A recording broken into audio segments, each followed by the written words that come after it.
Backup கோட்னா என்னன்றதை நம்ம இந்த வீடியோவில் பார்க்க போகிறோம். இது எங்கே எப்படி யூஸ் பண்ணுவோன்றதையும் தான் பார்க்க போகிறோம்.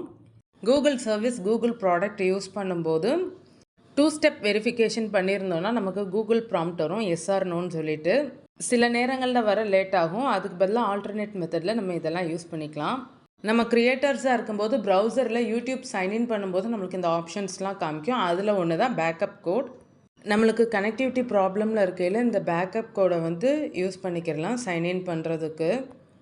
அந்த பேக்கப் கோடை நம்ம எங்கே போய் ஜென்ரேட் பண்ணலாம், எப்படி யூஸ் பண்ணலான்றது தான் நம்ம பார்க்க போகிறோம் இந்த வீடியோவில். நீங்கள் இதுக்கு முன்னாடி இந்த பேக்கப் கோட் யூஸ் பண்ணியிருக்கீங்களா? உங்களுக்கு இந்த சர்வீஸ் பற்றி தெரியுமா அப்படின்றத கமெண்ட்டில் சொல்லுங்கள். ப்ரௌசரில் நீங்கள் எந்த மெயில் ஐடிக்கு சைன்இன் வச்சுருக்கிறீங்களோ அந்த மெயில் ஐடிக்கு பேக்கப் கோட் எடுக்க போகிறோம். myaccount.google.comக்கு லாகின் பண்ணிக்கோங்க.